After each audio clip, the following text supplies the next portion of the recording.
अभंग श्री संत तुकाराम महाराजांचा आहे। तुकोबराई या अभंगाद्वारे आपल्याला सांगत आहे आज पहिला दिवस आहे बघा। सप्ताह असेल, काही कुठलाही उत्सव असू द्या, नवरात्र उत्सव, सप्ताह असेल, अखंड हरिनाम सप्ताह, कोणताही कार्यक्रम असू द्या, पण पहिल्या दिवशी आपण सुरुवात भगवंताच्या नामाने करतो। कुठलाही कार्यक्रम एक दिवसात जरी असला ना, आपण गणपती बाप्पाच्या त्या ठिकाणी मंत्र म्हणतो, श्लोक म्हणतो आणि सुरुवात करतोय। मग एवढा मोठा उत्सव या ठिकाणी साजरा होतोय, या सुरुवातीला आपण भगवंताचं नामस्मरण केलं पाहिजे। मग सर्वांनी आज नामस्मरण करायचं आहे बघा। त्याप्रमाणे संप्रदायाचा दंडक आहे, काही त्या ठिकाणी थोडा मोठ्याने नियम घालून दिलेला आहे। आणि मग आजच्या दिवशी कीर्तनकार हा बांधलेला असतो कशाने? तुम्हाला माझी भाषा समजते ना? नाही? काहीतरी मान डुलवा, काहीतरी हा नाही, काहीतरी प्रतिसाद द्या। एक तर तुम्ही बसले डायरेक्ट, मी इथं काय म्हणते, इथं मी वैजापूरला आणि तुम्ही बसले संभाजीनगरला, बरोबर ना? तुम्ही बसलेच लांब, त्यामुळे काय थोडासा प्रतिसाद देत चला बरं का। मग काय ना, या ठिकाणी कीर्तनकार बांधलेला असतो। कीर्तनकार कुठल्या दाव्याने नाही, कुठल्या दोरीने बांधलेला नसतो, नियमाने कीर्तनकार पहिल्या दिवशी बांधलेला असतो। मग काही नियम आहे, पहिल्या दिवशी कीर्तनकाराने भगवंताच्या नामाचं रूपाचं उच्चारण केलं पाहिजे। त्याप्रमाणे आज नामपर प्रकरणातील अभंग घेतलेला आहे। मग जगद्गुरु तुकोबराय या अभंगामध्ये काय सांगतात, तर तुकोबराय म्हणतात, या मृत्यू लोकामध्ये मानवी जन्म घेऊन जन्माला आलो, मग जन्माला आल्याच्या नंतर आपण त्या भगवंताचं नामस्मरण केलं पाहिजे। पण ते कसं केलं पाहिजे? सदा नाम घोष करू हरी कथा, मग काय होईल? तेने सदा चित्ता समाधान। बघा, जगद्गुरु तुकाराम महाराज या अभंगामध्ये एक त्या ठिकाणी साधन सांगत आहे आणि त्या साधनाचे 4 परिणाम सांगत आहे। कोणते कोणते आहे का बरं? पहिलं साधन कोणतं आहे, तर नाम हे साधन आहे आणि या नाम साधनाचे 4 परिणाम कोणते, तर पहिला परिणाम तेने सदा चित्ता समाधान, दुसरा परिणाम आनंदे निर्भर डुल्लत सो, तिसरा परिणाम देहीच विदेही भोगुदशा आणि चौथा परिणाम तुका म्हणे आम्ही झालो अग्निरूप लागो निधी पाप पुण्यांगा। हे 4 परिणाम सांगितले। म्हणजेच नाम घेतल्याच्या नंतर आपल्या चित्ताला समाधान मिळते आणि दुसरा परिणाम म्हणजे आपल्या जीवनामध्ये आनंद येतो, आनंदाने आपण डोलायला लागतो। तिसरा परिणाम म्हणजे आम्ही कुठं आहोत, काय आहोत, आम्हाला काही समजत नाही, आम्ही त्या भगवंताच्या नामस्मरणामध्ये एवढं तल्लीन झालेलो आहे। मग शेवटचा परिणाम असा आहे की तुकोबराय म्हणतात, आमच्या जीवनामध्ये पाप पुण्याची आम्हाला भीती राहिली का, तर आम्ही आमच्या जीवनामध्ये नामस्मरण घेतलं, त्यामुळे आम्हाला पाप पुण्याची भीती राहिली नाही। हा झाला अभंगाचा सरळ सरळ भावार्थ। चिंतन कळलं तुम्हाला? कळलं? तुकोबरायांना काय सांगायचं आहे की तुम्ही नामस्मरण घेतल्याच नंतर तुमच्या जीवनामध्ये अखंड समाधान मिळेल। मग त्यासाठी काय करायचं, तर आपण नामस्मरण घेतलं पाहिजे। हा झाला अभंगाचा सरळ सरळ भावार्थ। चिंतन तुम्हाला कळलं? मग आता एक काम करा, तुम्ही निवांत झोपून घ्या, काहीच टेन्शन घ्यायचं नाही, जाता जाता उठून देऊ आम्ही।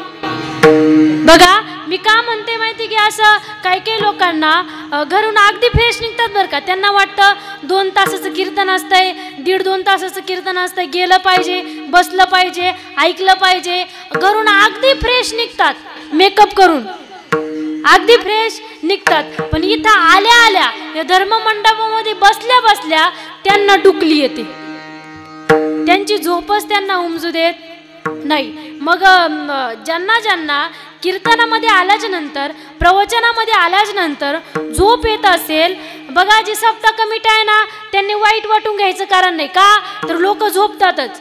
लोक काही सप्ताह कमिटीवाले कसे म्हणतात, किती विरोधी कीर्तन करा ना तरी हे झोपतातच, पण काही वाईट वाटून घ्यायचं कारण नाही। का होतं माहिती की काही लोकांना कीर्तनामध्ये आल्या आल्या झोप येते, त्यांनी समजून घ्यायचं की आमचं मागच्या जन्मीचं पाप आम्हाला कीर्तनामध्ये बसू देत। कीर्तन भजन ऐकणे एवढ्या काय सोप्या गोष्टी कुणी उठाव कीर्तन देव असं नाही. जे जे या ठिकाणी आलेले आहेत ना ते फार भाग्यवान आहे, कीर्तन ऐकायला आले. आणि कीर्तन ऐकायला आले हे तर भाग्यवान आहेच, पण हे मानवी शरीर ज्यांना ज्यांना मिळालं ना ते फार भाग्यवान आहे. बघा नामदेव महाराजांसारखा महात्मा सुद्धा म्हणतो बघा, जन्मो जन्मी आम्ही बहु पुण्य केले, विठ्ठले कृपा केली. जन्मो जन्मी आम्ही बहु पुण्य केले, जन्मो जन्मी आम्ही. नामदेव महाराज म्हणतात जन्माजन्मांतरीचं पुण्य झालं तेव्हा विठ्ठलाने आमच्यावरती कृपा केलेली आहे. मग आपलंही फार पुण्य झालं तेव्हा देवाने आपल्यावरती कृपा केली, आपल्याला मानवी शरीर दिलं. मग या मानवी शरीरामध्ये आल्याच्या नंतर आपण देवाचं नामस्मरण केलं पाहिजे. बघा आपला हा नवरात्र उत्सव आजपासून चालू झालेला आहे. बघा एकनाथ महाराज सुद्धा त्या ठिकाणी त्यांच्या गोंधळ घालतात आणि गोंधळ घालताना एकनाथ महाराज काही साधा सुद्धा गोंधळ घालत नाही. आपल्यासारखा छोटासा मंडप आणि असं त्यांचं काय नाही. एकनाथ महाराजांचा गोंधळ ऐका कसा आहे. स्वर्ग मृत्यू पाताळ याचा मंडप घातला हो, स्वर्ग मृत्यू पाताळ याचा मंडप घातला, स्वर्ग मृत्यू पाताळ याचा मंडप घातला हो, स्वर्ग मृत्यू पाताळ याचा मंडप घातला. चारी वेदाचा फुलवरा बांधला हो, चारी वेदाचा फुलवरा बांधला. सौराने अनवा तुझा गोंधळ घाती हो, उदो बोला उदो बोला उदो बोला उदो बोला अंबाबाई माऊलीचा हो, उदो बोला उदो बोला उदो बोला अंबाबाई माऊलीचा हो. स्वर्ग मृत्यू पाताळ याचा मंडप घातला एकनाथ महाराजांनी आणि देवीचा गोंधळ केला. बघा काही काही लोक आहे ना देव आणि देवी याच्यामध्ये फरक करतात. बघा काही काही म्हणतात नाही मी देवीचं भक्त मी देवाचं भक्त असं म्हणतात, पण तसं काही नाही. देव आणि देवी हे एकच आहे. नाथ महाराज याच अभंगामध्ये म्हणतात बघा, आषाढी कार्तिकी तुझ्या गोंधळाची दाटी हो, पुंडलिक दिवटा शोभे वाढवंटी, एका जनार्दनी अंबा उभी कर ठेवोनी कटी हो. उदो बोला उदो बोला उदो बोला उदो बोला उदो बोला कृष्णाबाई माऊलीचा हो, उदो बोला उदो बोला उदो बोला कृष्णाबाई माऊलीचा हो, उदो बोला उदो बोला कृष्णाबाई माऊलीचा हो. नाथबाबा सुद्धा गोंधळ घालतात. बघा तुम्हाला प्रत्येकाला एक प्रश्न विचारून जाईल, त्या आपण जो गोंधळ घालतो तो गोंधळ आपण देवीवरती उपकार करतो असा नाही का, तर देवीने आपल्यावरती फार उपकार केले म्हणून त्या उपकारातून उतराई होण्यासाठी आपण थोडंसं देवीला गोंधळ घालतोय. मग जागर करतो गोंधळ घालतो. बघा मग देवीचे किती उपकार आहे का आपल्यावरती, देवीचे किती उपकार आहे का. ज्या वेळेस ती देवी सरस्वती होऊन येते त्यावेळेस देवी आपल्याला विद्येचं दान देते. विद्या सरस्वती देवी विद्येचं दान आपल्याला देते. विद्येचं दान भेटल्याच नंतर आपण कुठेही जा आपल्याला काही भीती नाही का, तर आपलं शिक्षण होतंय. विद्या म्हणजे आपण जे काही शाळेत शिकतो ती विद्या. सरस्वती माता ही आपली विद्येची देवता आहे. त्या ठिकाणी अजून पुढे जाऊन सांगायचं ठरलं तर जी काही लक्ष्मी माता आहे ती आपल्याला धनाचं दान देते. बघा आज आपण कपडे घातलेत, मेकअप केला, चपला घातल्या, आपण एकाच्या जोरावरती आपल्याकडे धन आहे म्हणून आपण ते एवढं घेऊ शकतो, पण धनच नसलं तर आपण काही घेऊ शकत नाही. म्हणजे लक्ष्मी मातेचे आपल्यावरती उपकार आहे. ज्यावेळेस रेणुका माता आली, रेणुका माताने सर्व रोगराई नष्ट केली. रेणुका माताचे आपल्यावरती उपकार आहे म्हणून आपण तिचा गोंधळ, आपण त्याचं जागर करतोय.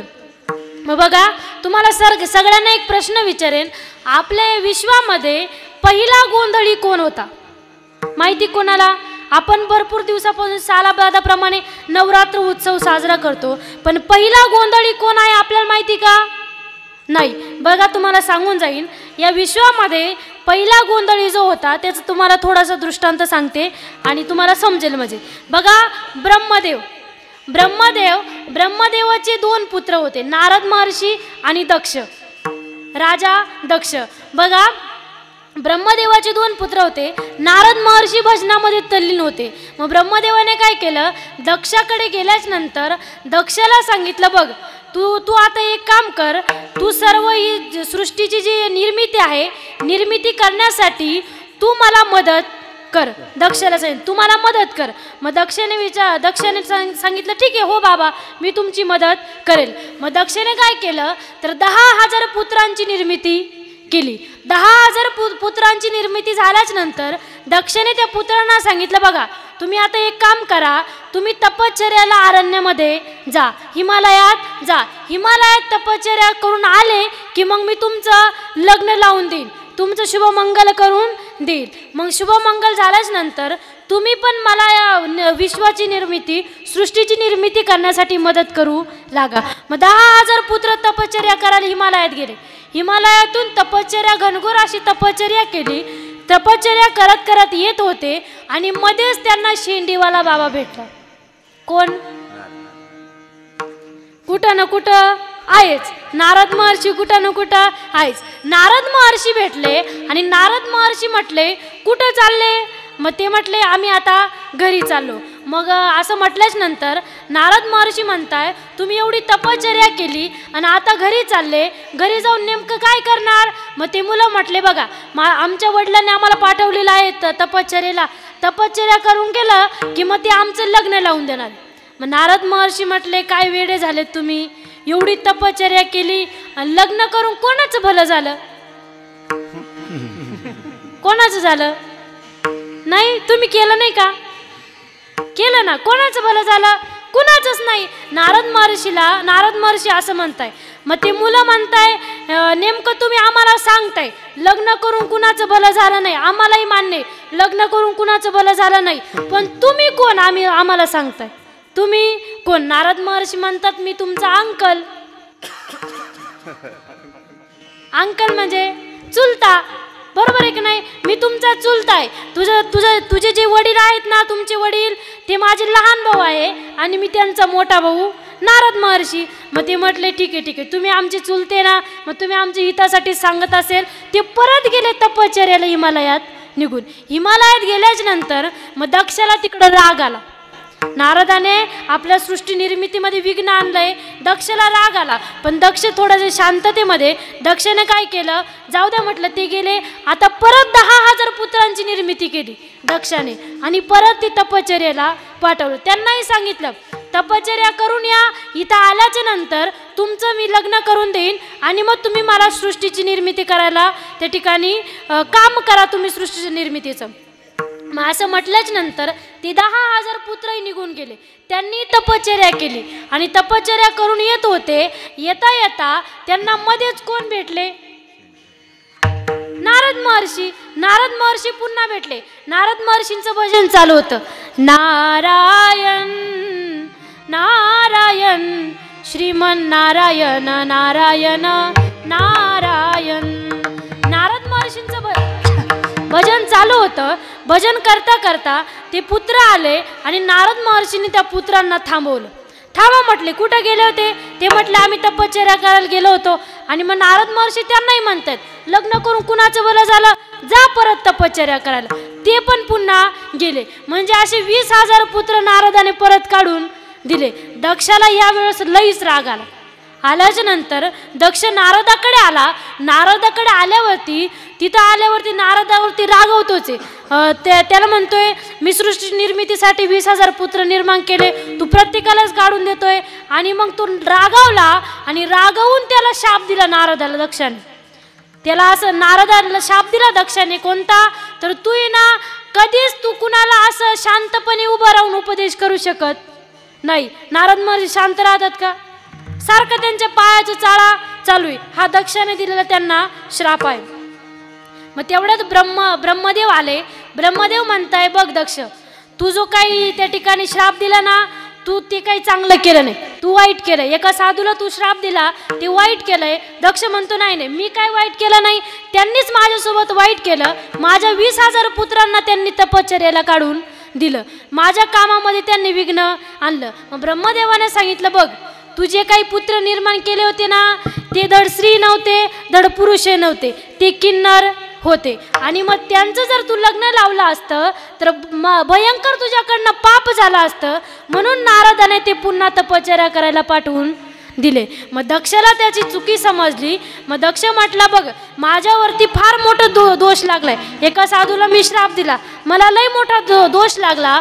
मग या दोषातून निवृत्त होण्यासाठी आता काय करावं असं म्हटल्याच नंतर ब्रह्मदेव म्हणताय, बघ, तू एक काम कर, जी आपली भगवती आहे, आपली जी देवी आहे, त्या देवीला तू प्रसन्न कर. आणि ती प्रसन्न केल्याच नंतर त्या देवीचा तू गोंधळ घाल. 9 दिवस दक्षाने काय केलं तर आपण त्या ठिकाणी दिवा लावतो बघा. 9 दिवस आपण दिव्याची त्या ठिकाणी मशाल 9 दिवस अशी अखंडपणे ज्योत लावत राहतो. मग ती दक्षाने चालू केली. दक्षाने काय केलं, 9 दिवस अखंड ज्योत लावली आणि त्या देवीची उपासना करत आहे. उपासना करता करता 9व्या दिवशी देवीने 9 रूप धारण करून ती आली. आल्याच्या नंतर दक्ष म्हणतोय, बघा देवी, मला आता काही तुमच्या कोणत्या रूपाकडे बघावं मला काही समजत नाही, तुम्ही एकाच ठिकाणी या म्हणजे मला तुमच्यासोबत बोलता येईल. मग देवी एकाच ठिकाणी आली. ती भगवती एकाच ठिकाणी आल्याच नंतर मग दक्षाने सांगितलं, बघा, तुम्ही आता एक काम करा.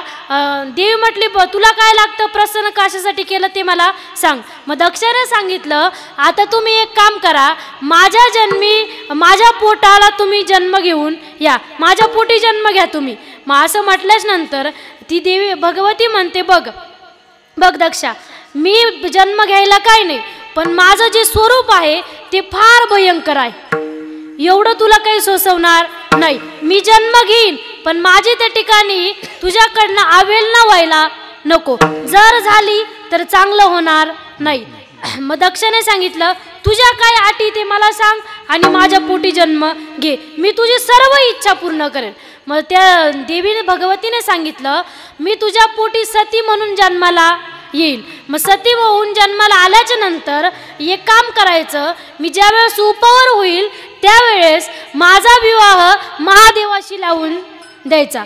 त्या ठिकाणी पहिली अट ही आणि दुसरी अट जी आहे तर दुसरी अट अशी आहे की त्या महादेवाची, त्या शंकराची तुमच्याकडनं कुठेही त्या ठिकाणी आवेलना व्हायला नको, त्या ठिकाणी अपमान व्हायला नको. असं म्हटल्याच नंतर दक्ष म्हणते, ठीक आहे, तुझ्या दोन्ही अटी मला मंजूर आहे. मग त्या भगवतीने दक्षाच्या पोटी सती म्हणून जन्म घेतला. सती म्हणून जन्म घेतला आणि मग जन्म घेतल्याच्या नंतर पहिली अट तर पूर्ण केली, कोणती, महादेवाशी लग्न लावून दिलं. पण दुसरी अट काही पूर्ण करू शकले नाही. मग देवीने सांगितलं होतं, फार भयंकर होईल, जर शंकराचा जर अपमान झाला तर मी तुझं सर्व त्या ठिकाणी राज्य उद्ध्वस्त करून निघून जाईल.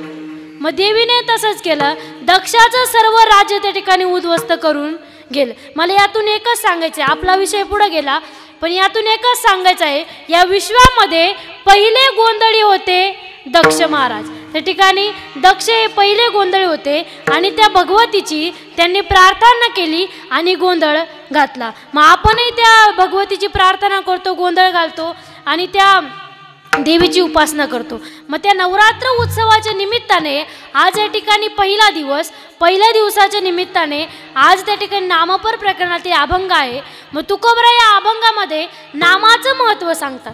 तुकोबराय म्हणतात, या मृत्यूलोकामध्ये जन्माला आल्याच्या नंतर आपण कायम त्या भगवंताचं नामस्मरण केलं पाहिजे.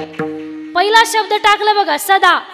सदा म्हणजे कायमच अखंड आपण त्या भगवंताचं नामस्मरण केलं पाहिजे. मग ते नामस्मरण कसं करायचं तर बरेच त्या ठिकाणी पुरावे आलेले बघा. नामस्मरणाचा फायदाही फार मोठा आहे. नामस्मरण प्रत्येकाने केलेलं आहे बघा. ते नामस्मरण असं करायचं आहे, हरे राम राम